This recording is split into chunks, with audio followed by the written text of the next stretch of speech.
I was going to be someone. Not the person everyone expected me to settle for being, but someone who mattered. Someone who controlled their own destiny. I wanted money, real money, the kind that meant I'd never have to ask permission, never have to say no to myself, never have to feel small again. I grew up watching my mother choose between groceries and electricity bills. I swore I'd build a life where money was never the question, only the answer. If you want to understand how a dream can become a prison, how winning can feel like losing everything, hit that subscribe button right now. Because what I'm about to tell you isn't motivation. It's a warning I learned too late. My name is Kaisha Williams, and I wanted to be a real estate developer in Atlanta.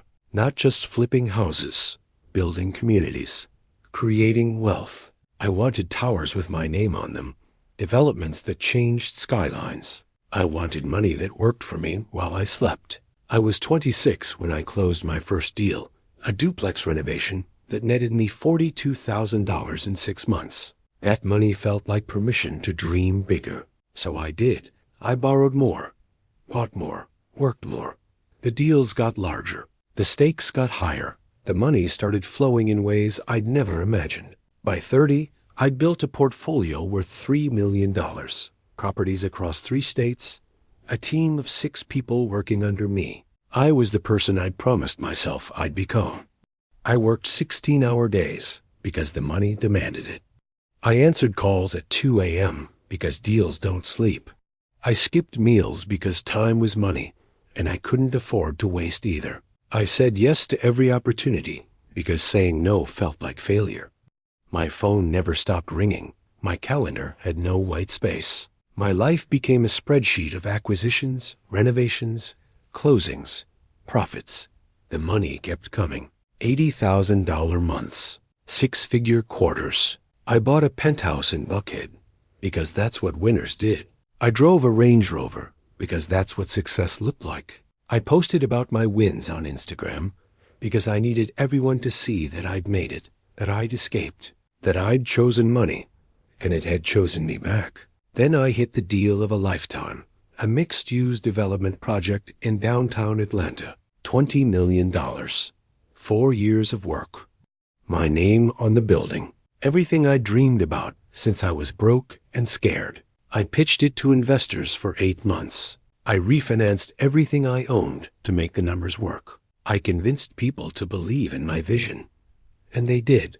The money came through. The project launched. I was 34 years old, and I'd just secured my legacy. I should have felt everything. I felt nothing.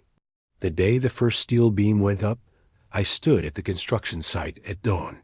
My building, my vision, my name. And I felt absolutely empty. Not tired. Not stressed, empty, like I was watching someone else's life through bulletproof glass. The money was real. The success was real, but I couldn't feel any of it. I went back to my penthouse that night and sat in the dark for 3 hours. I had $7 million in assets, a project that would make me a legend, and I couldn't remember the last time I'd laughed, not smiled for a photo, laughed.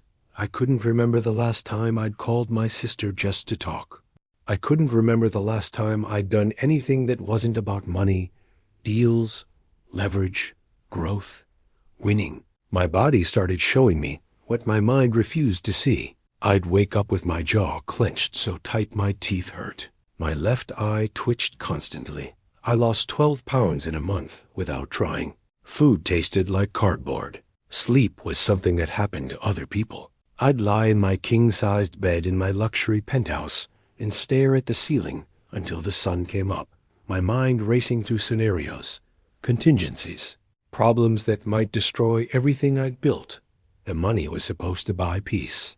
Instead, it bought me chronic anxiety and a body that was shutting down in protest. Then the worst happened. I was at a closing meeting for a $5 million property deal. Standard stuff. Sign papers, shake hands, celebrate, except my heart started racing. Not nervous racing, panic racing, 160 beats per minute. My vision tunneled. My hands went numb. I couldn't breathe. I excused myself and collapsed in the bathroom, certain I was dying. The money I'd chased, the dream I'd sacrificed everything for, was going to kill me in a conference room bathroom at 11 a.m. on a Tuesday. An ambulance came. They ran tests. My heart was fine physically, but I'd had a severe panic attack brought on by chronic stress and exhaustion. The doctor asked me what was going on in my life. I told her about the building, the deals, the success. She looked at me like I'd just described a prison sentence. "You're 34 years old, and your body is shutting down," she said. "The money won't matter if you're dead." I went home and looked at my life like I was seeing it for the first time. My phone had 47 unread messages. My sister's last text was from 3 weeks ago, asking if I was okay. I hadn't responded. My mother had called twice last month. I'd texted back, "Busy, will call soon," and never did. I had a building with my name on it, and I'd lost everyone who made my name mean something. I had money that could buy anything except the years I'd traded to get it. I couldn't buy back the Sunday dinners I'd missed. I couldn't buy back my sister's wedding weekend that I'd cut short for a site inspection. I couldn't buy back the version of myself who used to care about things that weren't transactions. The rage hit me in waves, not at anyone else, at myself, for believing that the dream justified everything, for thinking that money would fill the emptiness that started growing the moment I made it my only purpose, for choosing deals over people, ambition over presence, success over life. I'd see families at restaurants, just talking, just being together, and I'd feel furious. Because I'd traded that, I'd sold it for a portfolio and a penthouse and a name on a building that nobody who loved me would ever care about. The money was supposed to be the answer. Instead, it was the question I should have never asked. What are you willing to lose to win? I was successful. By every metric that matters to the world, I'd made it.